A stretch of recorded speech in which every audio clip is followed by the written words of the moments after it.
Welcome to my YouTube channel my dear students. आज हम इस वीडियो में class 8 chapter 3 understanding quadrilateral exercise 3.2 का क्वेश्चन सेकंड सॉल्व करेंगे। यह न्यू एनसीईआरटी बुक से लिया गया है। Let's begin. क्वेश्चन सेकंड है हमारे सामने। Find the measure of each exterior angle of a regular polygon of 9 sides and 15 sides. My dear students, हमें मेजर करना है ईच एक्सटीरियर एंगल जो रेगुलर पॉलीगॉन का है, उसकी जो साइड 9 हो या फिर यहाँ पर 15 साइड से, उसके हम मेजर हमें फाइंड करना है ईच एंगल का। इसको फाइंड करने के लिए सबसे पहले हम 9 साइड वाला जो फर्स्ट पार्ट है उसको हम सोल्व करते हैं।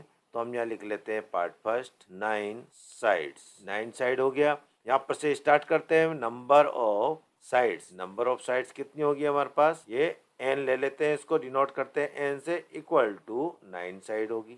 अब हम जो भी एक्सटीरियर एंगल होता है, रेगुलर जो पॉलीगॉन होता है, उसका जो एक्सटीरियर एंगल का जो सम होता है, टोटल जो होता है वो 360 होता है।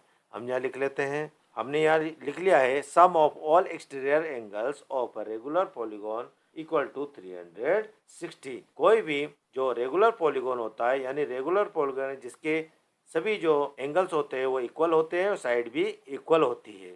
तो ये जो रेगुलर पॉलीगॉन है उसका जो एक्सटीरियर एंगल का जो सम होता है वो 360 होता है। ये हम जानते हैं। हमें इसका ईच एक्सटीरियर एंगल का जो मेजर है वो फाइंड करना है। हम यहाँ लिख लेते हैं ईच। तो हमने यहाँ पर लिख लिया each exterior angle of regular polygon equal to 360 degree upon n. ये जो नंबर ऑफ साइड है उससे हम इसको डिवाइड करेंगे। तो हमने यहाँ पर ये लिख लिया है फॉर्मूला, इक्वल टू 360 हम यहाँ पर लिख लेते हैं, अपॉन में n की वैल्यू है हमारे पास 9, यानी नंबर ऑफ साइड हमारे पास है 9। इसको हम कैंसिल कर लेते हैं, 9 4 जा 36 और यहाँ पर लगा लेते हैं 0। यह आ गया हमारे पास 40 डिग्री। तो ये 9 साइड की जो रेगुलर पॉलीगॉन है उसका जो एक्सटीरियर एंगल है उसका मेजर आया वो है 40 डिग्री। अब हम चलते हैं सेकेंड पार्ट पर। ये सेकेंड पार्ट पर हम लिख लेते हैं 15 साइड, 15 साइड्स, ये 15 साइड्स होगी। तो यहाँ लिखते हैं नंबर ऑफ साइड्स, ये number of sides equal to n से हम डिनोट कर लेते हैं, n से इक्वल टू कितनी साइड से 15, n इक्वल टू हो गया हमारे पास 15।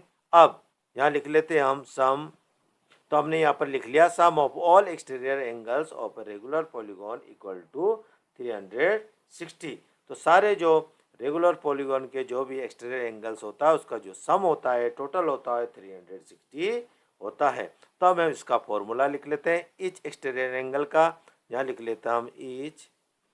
हमने यहाँ पर लिख लिया each exterior angle of a regular polygon equal to 360 और हम यहाँ पर लिख लेते हैं n। ये फॉर्मूला हो गया। अब हम इसको पुट कर लेते हैं n की वैल्यू 360 हम एसिटी से लिख लेते हैं, इक्वल टू n की वैल्यू हम यहाँ पर लिख लेते हैं 15। ये 15 हो गया। अब हम 15 से इसको डिवाइड कर लेंगे 360 को। यहाँ पर हम करके देख लेते हैं 360, ये 15 से हम कर लेंगे। 15 2 जा 30 हो जाता है, बचा हमारे पास 6, ये 6 और ये 0 एसिटीस आ गया। अब 15 4 जा, 15 4 जा हो गया 60, ये 60 हो गया, कट गया माइनस हो गया, यानी इक्वल टू ये हुआ हमारे पास। जब हम इसको 15 से 360 को 15 से डिवाइड करा तो हमें मिला 24 डिग्री।